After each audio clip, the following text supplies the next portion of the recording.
சின்னஞ்சீரு கூட்டுக்குள்ள சொர்க்கம் இருக்கு. அட சின்ன சின்ன அன்பில் தானே ജീവൻ இன்னும் இருக்கு.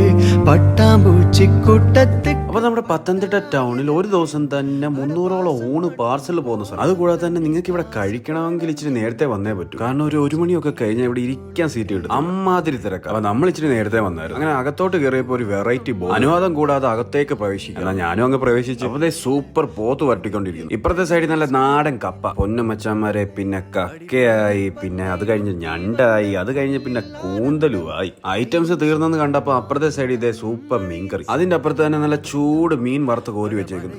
ഇത്ര ആയിട്ടാ ഇന്നത്തെ ഇവിടുത്തെ സ്പെഷ്യൽ. ഇതിന്റെ മണമൊക്കെ അടിച്ച് നമ്മൾ ഇരുന്നിട്ട് നേരെ ഭക്ഷണത്തിലോട്ട് കടന്നു. അച്ഛൻ ആദ്യമേ തന്നെ ഇച്ചിരി കക്കി, ഇച്ചിരി ചിക്കൻ തോരനോടൊക്കെ ഒരു ഇലയിലോട്ട് വന്നു. അത് കണ്ട് അമ്മ വെറുതെ ഇരിക്കും. പിന്നെ നല്ല സൂപ്പർ നെത്തോലി ഫ്രൈ ഇലയിലോട്ട് വന്നു. അതിനുശേഷം മീൻ തോരനും വന്നു. പിന്നെ ഇവിടുത്തെ മെയിൻ ഹൈലൈറ്റ് കൂന്തൽ റോസ്റ്റ്. അച്ഛന്റെ ഫേവറേറ്റ് ഐറ്റം ആണ് കൂന്തൽ റോസ്റ്റ്. സ്പെഷ്യൽ ആയിട്ട് വീഡിയോയിൽ എടുത്ത് പറയാൻ പറഞ്ഞു. കറിയോ നല്ലതായിട്ട് വേവിച്ചുകൊണ്ട് തീരെ റബ്ബറി അല്ല. അപ്പൊ അച്ഛന്റെ അംഗം കുറിച്ച് ഇനി എന്റെ ഊഴം. നമുക്ക് എവിടെ പോയാലും ചിക്കൻ ബിരിയാണി ഉണ്ടെങ്കിൽ പിന്നെ അത് മതി. ചിക്കൻ ബിരിയാണിക്ക് നല്ല രുചി തന്നെയായിരുന്നു, പക്ഷെ എടുത്ത് പറയേണ്ടത് അതിന്റെ ക്വാണ്ടിറ്റി ആയിരുന്നു. അപ്പൊ നമ്മൾ കഴിച്ചു കഴിഞ്ഞപ്പോഴത്തേക്കും അവിടെ തിരക്ക് വർദ്ധിച്ചു. ഞാൻ പിന്നെയും പറയാം, നിങ്ങൾ വരുവാണെങ്കിൽ 1 മണിക്ക് മുമ്പേ വരാൻ നോക്കുക, അല്ലെങ്കിൽ പിന്നെ സീറ്റ് കിട്ടുന്ന വളരെ കഷ്ടമായിരിക്കും. അപ്പൊ മറക്കണ്ട സ്പോട്ട് രുചിയിടം നമ്മുടെ സെന്റ് പീറ്റേഴ്സ് ചർച്ചിന്റെ ബാക്കിലായിട്ട് വരും. അപ്പൊ പിന്നെ പുതിയ സ്പോട്ടുമായിട്ട് വീണ്ടും വരാം. Bye bye.